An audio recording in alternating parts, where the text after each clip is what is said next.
Hey, I'm Siobhan, community cultivator and founder of BeFree Project. The BeFree Project podcast was created for community, sisterhood, and personal growth. Each week, you'll be inspired and motivated to do the work to show up for yourself so you too can feel fulfilled and be free.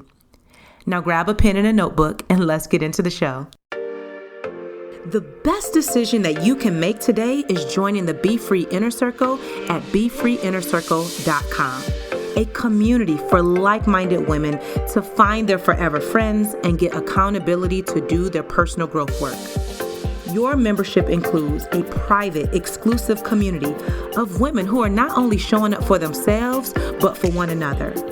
Weekly live events with me and or guest speakers, daily accountability so this way you can finally get stuff done, mentorship from yours truly, and so much more. Now, there's no long-term commitment and you can cancel at any time. However, I can guarantee the moment you join, you're going to feel a warm embrace and you're going to want to stick around. Every single member of the BeFree Inner Circle will walk away with clarity, fulfillment, and confidence because guess what? When you're around me, you're going to win. So come and grow inside the BeFree Inner Circle at BeFreeInnerCircle.com. Hey, welcome back to another episode of the BeFree Project podcast. As always, I am so delighted that you are back again for another week. Okay, so before I get into today's topic, what I'm loving this week, and I can't recall if I've shared this before, but I'm a part of a book club with my great friend. And it makes me oh so happy because I've always wanted to be a part of a book club. So the fact that we have consistently been book clubbing for a year, I believe, or somewhere around there, feels really, really good. And so what we do is we take turns choosing a book, and then every Sunday we meet and we discuss it. And we're learning so much about each other, but then also ourselves. And typically the books that we're choosing, we probably wouldn't have chose had we not been book clubbing, and then it really helps me understand the content that I'm reading because I'm able to read it, take notes on it, and then discuss it in real time. And so I'm learning so much just by processing out loud with my friend what I'm reading. So that is what I'm loving this week. I am loving all things books. And if you want to know about any of the books that I'm reading, the books that I highly recommend for the BeFree Project listeners, I have a Amazon shop where I share all books there that I've read that I highly recommend. The link is always in the show note. And then whatever book that you choose from the list, make sure you shoot me a DM on the gram and let me know what you're reading from my list. All right, so let's get into today's episode, which is how to end a friendship from a place of love. So y'all know this is part 2 from last week's episode. So if you haven't listened to last week's episode, make sure you go back and listen. And then also do yourself a favor and download the friendship audit, which is going to help you take inventory of your friendships to see if the friends that you have are friends that you want to go on this personal growth journey with you. All right. And so start with reflecting, listening to last week's episode, download your friendship audit, and then come back and listen to this one. And so that way it will all tie together for you.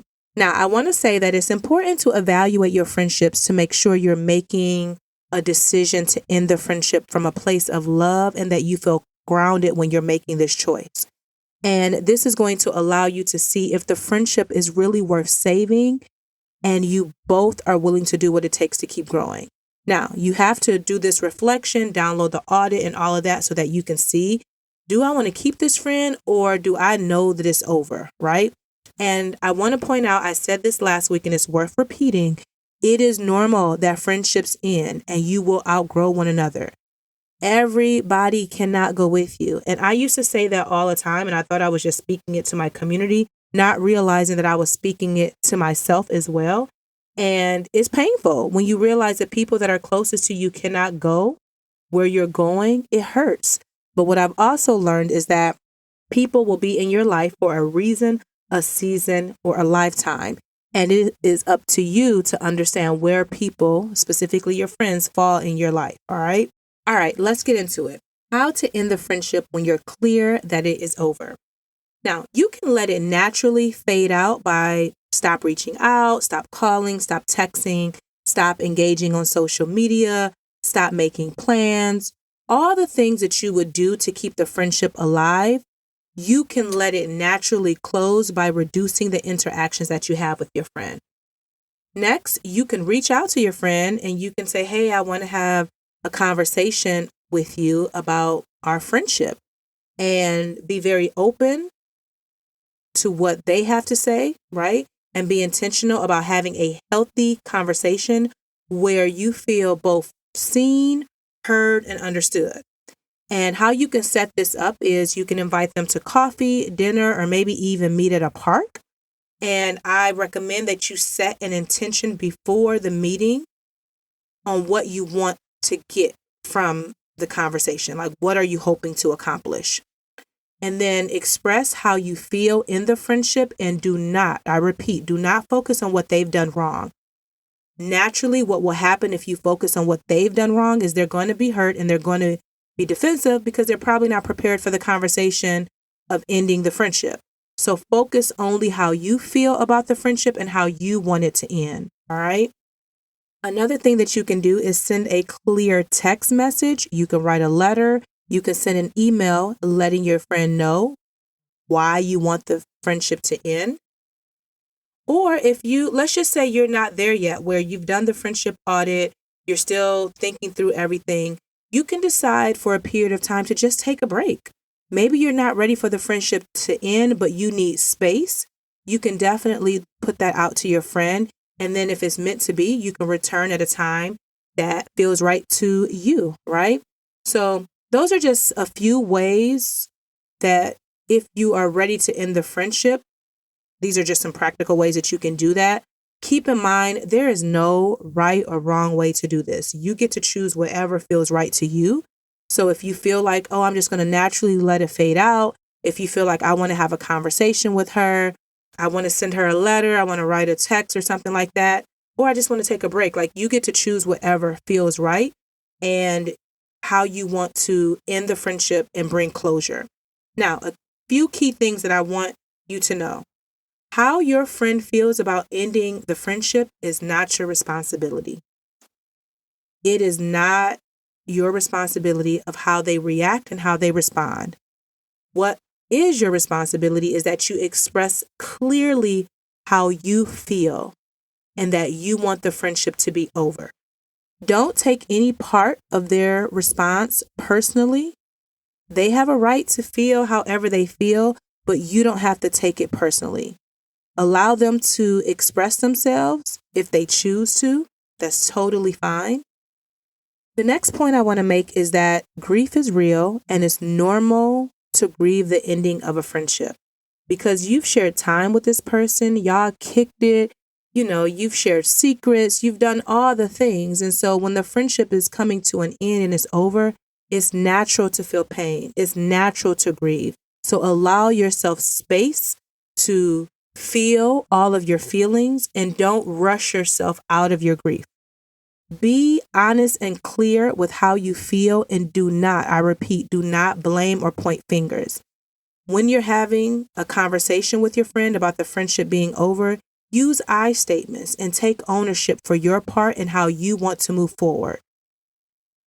Remember your why to ending the friendship. So this is why it's so important to do the friendship audit, because as you're taking inventory on your friendship, if you start second guessing yourself, you can go back to your responses from the friendship audit. Always, always, always treat people the way you want to be treated. I think that's enough said, And then lastly, just know that it will take time to heal from a friendship breakup. I've shared many times here on the podcast how I had my own friendship breakup of 25 years, and I'm in a beautiful place today, and it's because I did my healing work around that relationship. And so I highly recommend that you give yourself space to heal and don't, again, rush yourself out of it. And I know you are in a space where you're looking to find the most amazing friends ever, and you want your forever friends that I talk about all the time. And you can find them inside the BeFree Inner Circle because I've cultivated a space specifically for women to grow and do their inner work. And the beautiful thing about that is that you're naturally going to connect with other women who are on a path similar as your own. And you can begin to build these beautiful, healthy friendships with women, specifically women of color and Black women. and you're in a safe space, to heal. And you can hop on the wait list now. So when the doors are open, you will be the first to know about it. And you can go to BeFreeInnerCircle.com. Again, BeFreeInnerCircle.com. All right. So your journal prompt for this week is, who was the last person I felt genuine gratitude towards and why? Your affirmation is, I am worthy of investing in myself. All right. So my coffee giver of the week this week is anonymous. And they said, you're doing great work, Siobhan. Thank you. Thank you. Thank you. I agree. I am doing great, amazing work. And I love, love, love the work that I get to do. And so if you too want to treat me to a cup of coffee or 2 or 3, go ahead and do so by clicking the link in the show notes. And thank you to everyone who have supported my coffee habit thus far. Lately, I've been getting London Fog lattes, which have been amazing. So thank you. Thank you. Thank you in advance for supporting my work, especially if what I'm sharing week after week is inspiring to you, if it's lifting you up, if it's encouraging you, and you're like, you know what, let me treat her to some coffee. She didn't have to do this, but she did. So thank you. Thank you. Thank you. I would love, love, love for you to share this episode with a friend by texting her the link and say, hey, girl, hey, listen to this episode and let's talk about it when you're done. Share the podcast on Instagram and tag me at BeFree Project or Siobhan Sudbury so I can see it and reshare it. And then I want to inspire more women to be free. So leave a 5-star review with a sentence or 2 on Apple Podcasts. This way my podcast can be more visible to more women. And until next time, girl, be free. And now I want to personally invite you to join the BeFree Inner Circle waitlist.